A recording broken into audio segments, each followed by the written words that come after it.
They are changing the entire lore around Star Wars. You know what that makes this? Not Star Wars.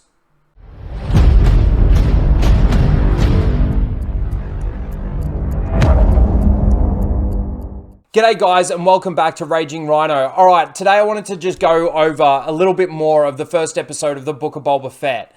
Now, I was able to go through this with the guys on Casual Rage this week, but unfortunately that stream got blocked. I think I may have played a little bit too much footage, and of course it got blocked, so I can't really use any of that. But there are some of the things that I really did notice that are really, really bad when it comes to this. There's editing problems, there's story problems, there's character problems, and to be honest with you, there's really no story here. I've watched a few reviews out there. Some have liked it and some have really not liked it.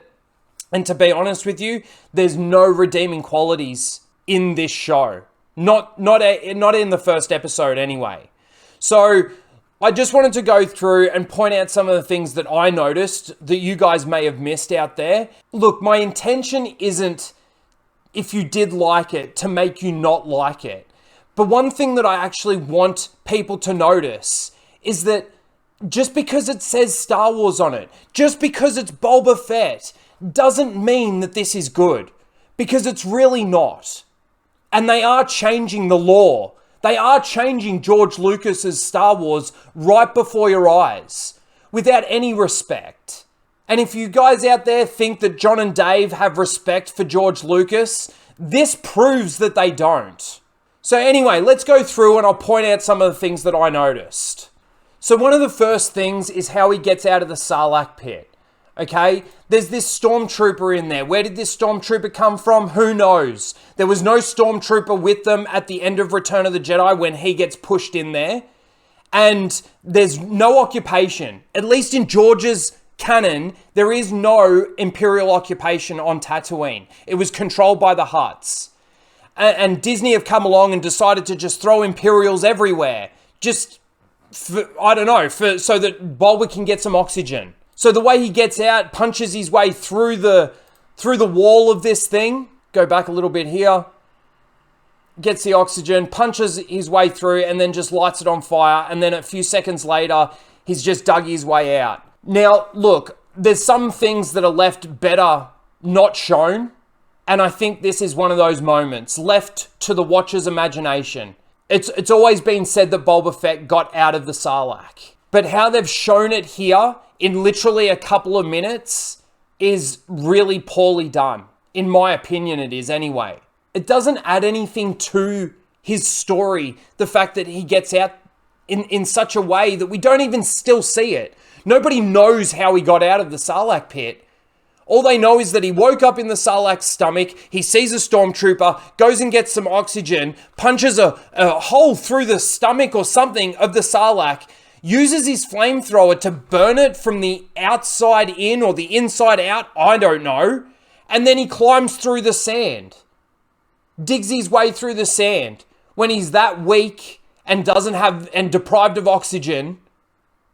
Okay, people just accept that. That was the first thing that I thought was a bit ridiculous. Now, we all know that moment where this character here asks Boba for tribute for the mayor. Now, there's a bit of talk out there on who the mayor is and all of this kind of thing. I think this character right here is the mayor. It's not Kira or Darth Maul or any of those people that people are speculating out there. And we even saw it from the trailer. This is that bit from the trailer. Of your former employer. And I think that's what we're going to see in the next episode, and that's the mayor. So I just wanted to clear that up, that I believe that this character is the mayor. He's bowing to him, and this is the guy that was originally asking Boba for tribute to take back to the mayor. So that would clear that up for a few people. Now, this is where it starts to get absolutely ridiculous for me. After all that tribute garbage, and the Gamorreans give Boba their loyalty, they roll into this club place with the Gamorreans behind them. I thought this edit was a bit ridiculous, right? They walk out and the Gamorreans are no longer there, but they actually come out from behind these pillars, as you can see right here, right? Now, that's not the only bad edit. They literally go from standing behind them inside the establishment to essentially standing guard outside while those two walk out, and then they kind of curl around behind them. Now, they're still there behind them. You can see the belly of one right here, right? And you can see the other one through Bulba's arm there, okay? Continues rolling. They're having their discussion. I'm not playing any audio. And that edit there, the Gamorreans are now gone. And if you don't believe me, the next shot shows no Gamorreans behind them. Now, for me, this is just as bad as this disappearing axe in The Last Jedi. It's a bad edit. And it stood out like dog's balls to me. They literally go from being in the establishment with the Gamorreans behind them, right? It then edits to them, cuts to them walking out of the establishment without the Gamorreans there. The Gamorreans are now standing behind the pillars, standing guard. They walk out. They're literally walking, having their discussion. And that edit there, they disappear. Just gone. Poof. And the reason for that is so that within the confrontation, this confrontation that was absolutely childish, really bad choreography, it was so that they could show up at the end of this fight and literally save the day. After Fennec tries some stupid kick thing. Here come the Gamorreans. Just out of nowhere. It's absolutely ridiculous. I thought it took me so out of it. I'm like, where'd they go? And then all of a sudden they come around the corner to save the day. Now, there's a couple of stupid things in this fight. When they first get surrounded, he doesn't use his rockets to fly up because he's surrounded by shields. He fires a rocket at the shield, which blows them back. Of course, he loses his helmet and everything. And we got this fight, which was, again, just childish. It's like Nickelodeon garbage. You know, there are blasters in this universe, right? Now, of course, after all of that, Bulba gets injured to the point where he needs to go back to his Bacta tank, but not before you digitally see this guy just disappear. Because, of course, it's Disney Plus. You're trying to tell a crime lord, you're trying to turn a bounty hunter into a crime lord that's going to rule with respect rather than fear, but the way that you're changing this character, the way that you're doing this is so far wrong. And I don't know how much this episode costs to make. I don't know how much each episode costs. If it's got anything like the Mandalorian budget, it's a $15 million an episode budget. And to have edits as bad as this in it is pretty fucking horrible in 30 minutes of television.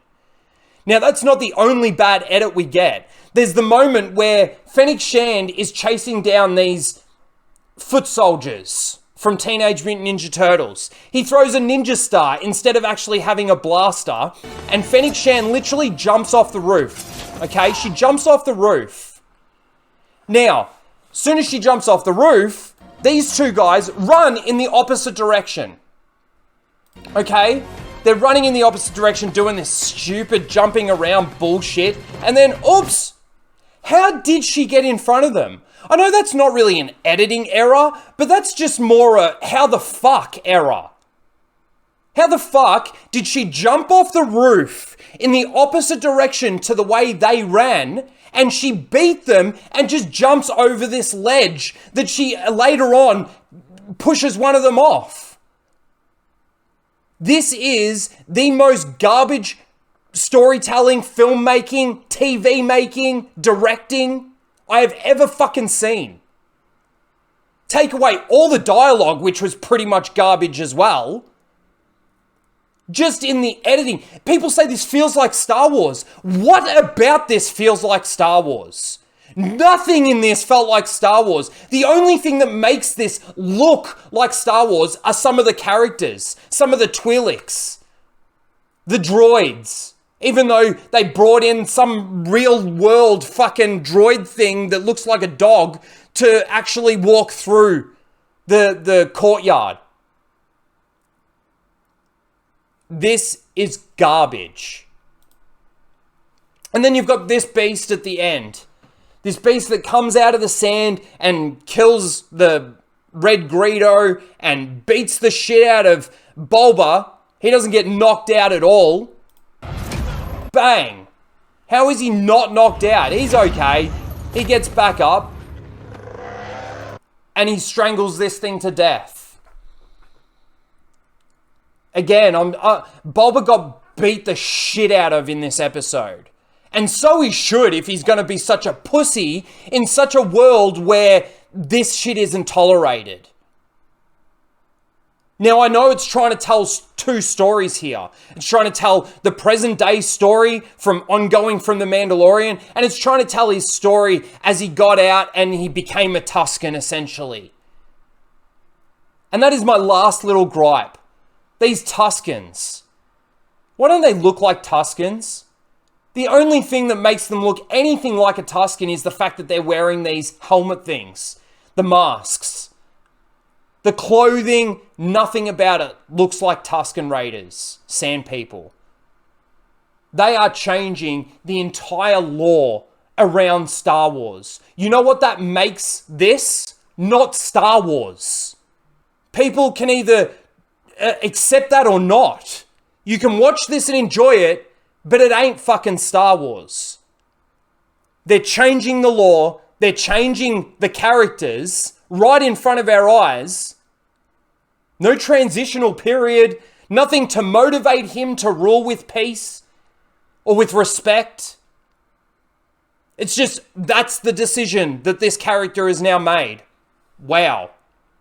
And if you don't think that this leads to anything Disney canon or anything, the way he gets out of the Sarlacc pit is exactly on point to the Aftermath novels. So I don't know where this is going. There is no story here. They're just showing us events that have happened. And these events are boring as fuck. And contrived as fuck. You got editing problems. The music was nowhere near as bad as The Mandalorian. But that doesn't make it any better than The Mandalorian. If anything, I think that this is worse than The Mandalorian. And The Mandalorian is garbage. We'll see what happens.